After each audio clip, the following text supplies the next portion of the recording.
Hello बच्चों, आज cell की जर्नी को हम लोग आगे बढ़ाते हैं और सेल के स्ट्रक्चर के बारे में स्टडी करते हैं।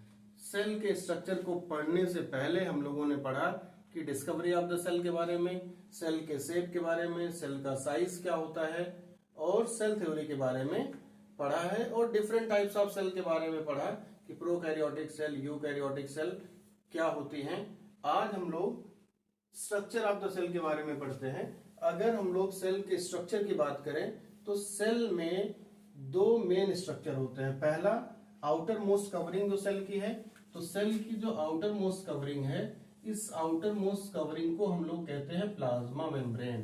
क्या कहते हैं?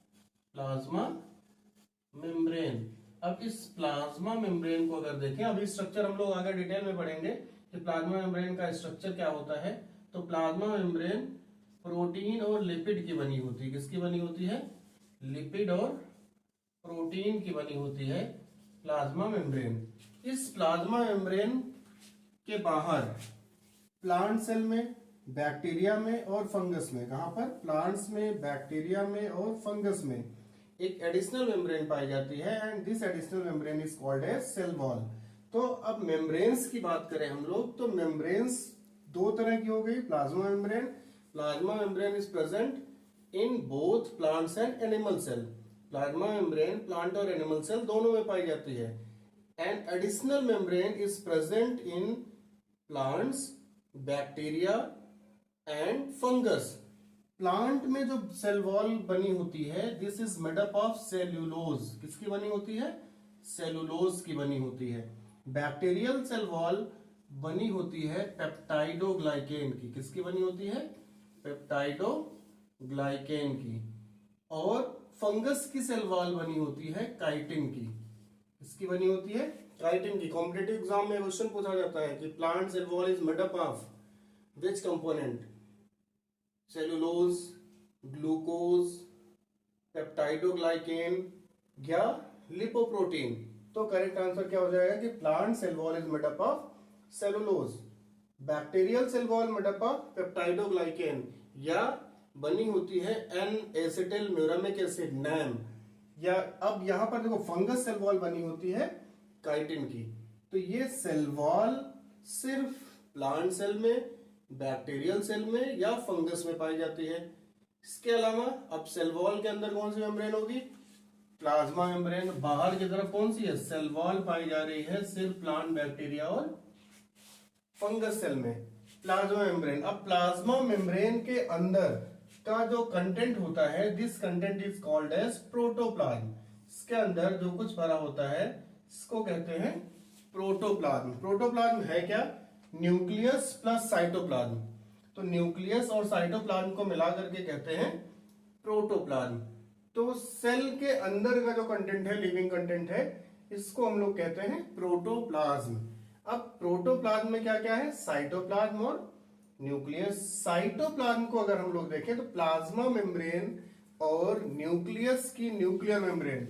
न्यूक्लियस सेल के अंदर होगा और सेल के अंदर जो न्यूक्लियस होता है, इस न्यूक्लियर मेम्ब्रेन और सेल मेम्ब्रेन यानी प्लाज्मा मेम्ब्रेन के बीच का जो कंटेंट होता है, this content is called as cytoplasm. ठीक है, साइटोप्लाज्म एक जो है सेमी सॉलिड फ्लूइड होता है, जेली लाइक सब्सटेंस है, जो न्यूक्लियोप्लाज्म और न्यूक्लियर मेम्ब्रेन और प्लाज्मा मेम्ब्रेन के बीच में पाया जाता है।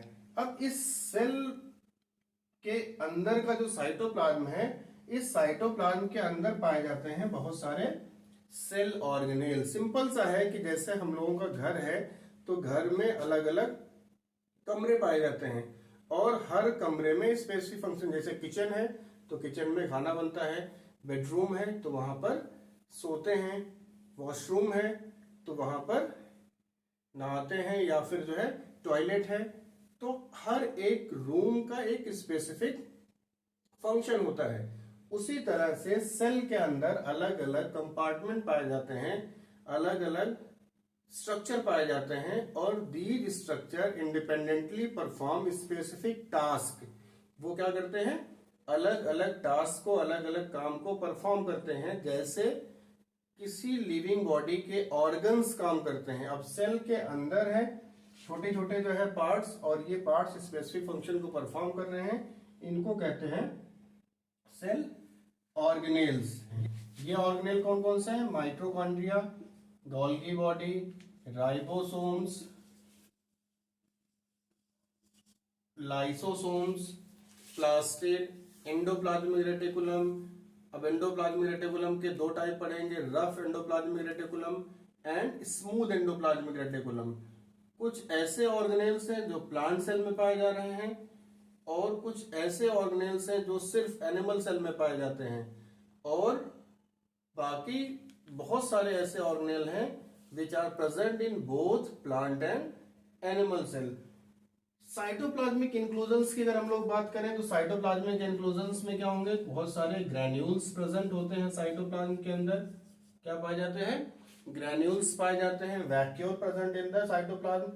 अब यहां पर देखो, हम लोगों ने जाना कि साइटोप्लाज्म के अंदर क्या है? Cell organelle and cytoplasmic inclusion. Cell का जो सबसे इंपॉर्टेंट पार्ट है वो है न्यूक्लियस। क्या है? न्यूक्लियस। न्यूक्लियस को अगर हम लोग देखें तो न्यूक्लियस में क्या क्या पाया जाता है? न्यूक्लियस में पाई जाती है न्यूक्लियर मेम्ब्रेन। क्या होगी? Nuclear membrane. इसके पहले वाले लेक्चर में हम लोगों ने देखा था ना कि अगर न्यूक्लियर मेम्ब्रेन एब्सेंट हो जाए तो उस सेल को हम लोग कहते हैं प्रोकैरियोटिक सेल। क्यों? क्योंकि इस न्यूक्लियस के अंदर का जो भी कंटेंट है, इसके अंदर पाया जाता है जेनेटिक मटेरियल, क्रोमैटिन फाइबर पाया जाता है। उस क्रोमैटिन फाइबर पर पाए जाते हैं डीएनए, और साथ में पाया जाता है हिस्टोन प्रोटीन। तो जब ये न्यूक्लियर मेम्ब्रेन एब्सेंट हो जाएगी तो सेल के न्यूक्लियोप्लाज्म के अंदर या न्यूक्लियस के अंदर जो भी कंटेंट है वो साइटोप्लाज्म के अंदर चला आएगा। ऐसी सेल को हम लोग कहते हैं प्रोकैरियोटिक सेल। तो प्रोकैरियोटिक सेल में न्यूक्लियर मेम्ब्रेन एब्सेंट हो जाएगी। जब न्यूक्लियर मेम्ब्रेन एब्सेंट हो जाएगी तो इसका मतलब न्यूक्लियस एब्सेंट हो जाएगा। यूकैरियोटिक सेल में क्या होगी? न्यूक्लियस में होगा न्यूक्लियर मेम्ब्रेन। न्यूक्लियर मेम्ब्रेन के साथ साथ इसके अंदर फ्लूइड भरा होता है, and this fluid is called as nucleoplasm. क्या कहते हैं इसको? न्यूक्लियोप्लाज्म। न्यूक्लियोप्लाज्म के साथ में पाया जाता है न्यूक्लियोलस। न्यूक्लियोलस, और न्यूक्लियोलस के साथ सेल का सबसे इंपॉर्टेंट कंपोनेंट क्रोमैटिन मटेरियल या क्रोमैटिन फाइबर। किसका बना है? डीएनए का बना हुआ है। डीएनए बना होता है जीन्स का, यानी डीएनए की जो फंक्शनल यूनिट होती है उसको हम लोग कहते हैं जीन्स।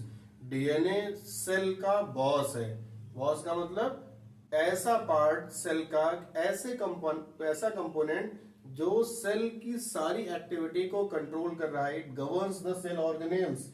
ये इंस्ट्रक्शन देता है सेल ऑर्गेनेल्स को। सेल को डिवाइड होने के लिए इंस्ट्रक्शन देता है कि सेल को कब डिवाइड होना है। इसके अलावा बाकी की जो एक्टिविटीज है लिविंग ऑर्गेनिज्म की, उनको भी कंट्रोल करने वाला है न्यूक्लियस के अंदर पाया जाने वाला डीएनए। तो न्यूक्लियस बहुत इंपॉर्टेंट रोल प्ले करता है सेल के अंदर, इसीलिए इसको ब्रेन ऑफ द सेल कहा जाता है। तो सेल के स्ट्रक्चर में हम लोगों ने देखा कि सेल में क्या पाई जाती है? मेम्ब्रेन्स पाई जाती है, प्लाज्मा मेम्ब्रेन और सेल वॉल। प्लाज्मा मेम्ब्रेन या सेल मेम्ब्रेन प्लांट और एनिमल सेल दोनों में पाई जाती है। सेल वॉल एक एडिशनल मेम्ब्रेन है जो एनिमल सेल में एब्सेंट होती है। साइटोप्लाज्म के अंदर बहुत सारे सेल ऑर्गेनेल्स प्रेजेंट होते हैं। न्यूक्लियस में हम लोग देखें तो nuclear membrane, nucleoplasm, nucleolus and chromatin material. Chromatin material किसका बना है? प्रोकैरियोटिक सेल में स्टोन प्रोटीन एब्सेंट होती है, तो न्यूक्लियस वहां पर डिस्टिंक्ट नहीं होता है। न्यूक्लियर मटेरियल जो कुछ भी है वो साइटोप्लाज्म के अंदर पाए जाते हैं। यूकैरियोटिक सेल में वेल डेवलप्ड न्यूक्लियस प्रेजेंट है।